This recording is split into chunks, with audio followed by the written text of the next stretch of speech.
Muito bem-vindos. O pesadelo da segunda onda chegou e com ela o caos e uma raiva contagiosa. Toque de recolher, lockdown, decretos, desemprego, depressão, exército nas ruas resultaram em guerrilhas urbanas.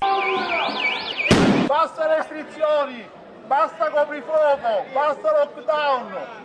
Libertà! Libertà! Libertà! Per chi dovete combattere? Per chi? Per noi, per i nostri figli, per il nostro futuro. Ma da chi ci dobbiamo fare controllare? Dalla Cina? Dal Deep State?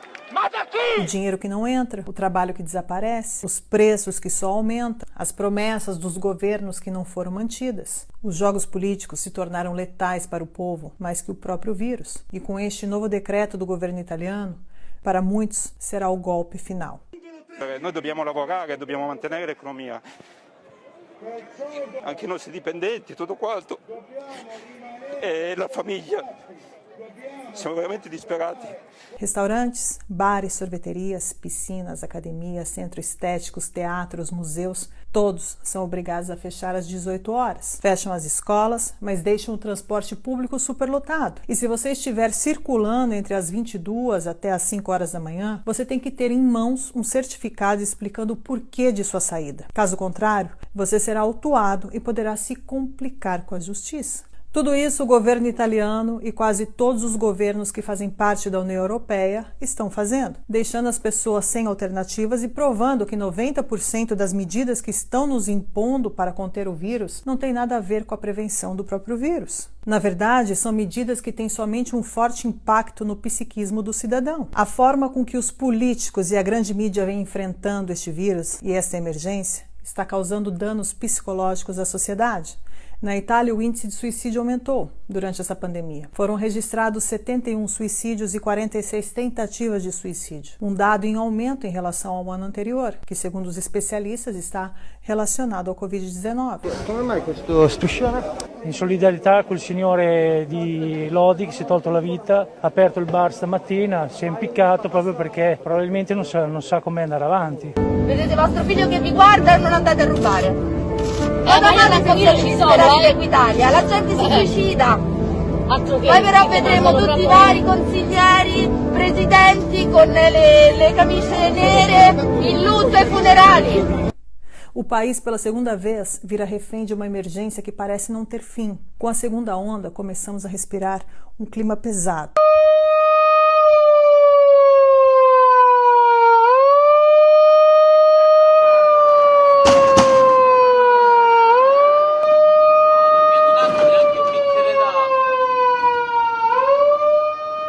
Os dados que vêm do Instituto Superior de Saúde é claro. A idade média das mortes com Covid hoje é 82 anos, e em março era de 80 anos. As mortes de Covid acompanhadas com outras patologias hoje é 73%, em março era de 62%. A porcentagem de mortes abaixo de 50 anos é de 1,1%. E detalhe, todos que morreram haviam patologias precedentes importantes. Por que então um novo lockdown? A resposta é clara e de natureza política. Este é um novo modelo sociopolítico autoritário desumano que explora o medo e o terror para dominar e disputar as divergências políticas. Um Estado democrático não pode ser um Estado protetor a qualquer custo, já que esse custo seria aquele calculado por Thomas Hobbes, o absolutismo do Estado. E é exatamente isso que está acontecendo na nossa democracia atual. Um poder absoluto e totalitário que pretende nos proteger em todos os sentidos, reduzindo drasticamente a interação entre as pessoas. Você entendeu que modelo de sociedade eles têm em mente? Nenhuma das medidas propostas hoje para impedir o Covid-19 pode realmente impedir o vírus.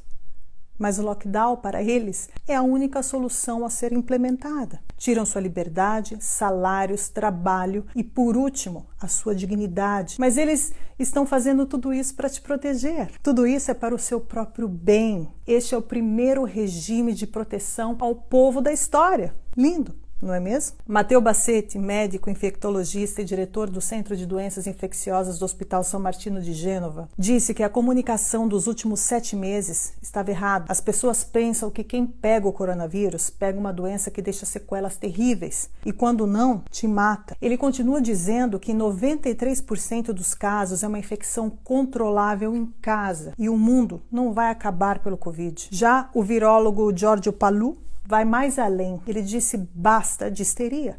95% dos positivos são assintomáticos. Segundo ele, tem muito alarmismo e confusão e fechar tudo não é o caso. Mesmo assim, alguns políticos continuam jogando com o terror. Foi o caso do governador da campanha, Vincenzo De Luca, que mostrou um exame do pulmão de um jovem comprometido pelo vírus, apelando pelo senso de responsabilidade dos italianos, ordenando o lockdown sem nenhum plano socioeconômico. Essa atitude inconsequente causou somente revolta. Não precisa ter muita imaginação para entender que o medo, somado às dificuldades econômicas, seria uma combinação explosiva. O povo respeitou as regras, mas os que governam não respeitaram as promessas. Não aumentaram os números de leitos nas terapias intensivas, não aumentaram o número de profissionais para atendimentos, forçaram o fechamento de milhares de empresas, levando-os ao falimento, deixando milhares de pessoas na rua. Hoje, o povo está nocauteado, sem força psicológica, sem mais as suas economias, sem dinheiro de reserva, com a saúde mental abalada. E mais uma onda de lockdowns e fechamentos provocaria uma guerrilha urbana sem precedentes. E o sul da Itália já está mostrando os resultados.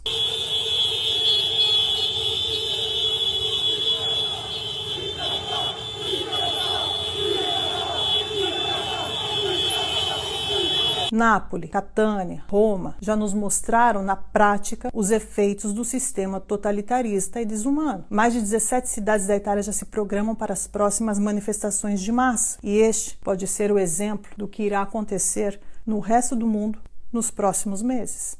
Venite con noi! Venite con noi! Col popolo! Libertà! Libertà! Libertà! Libertà!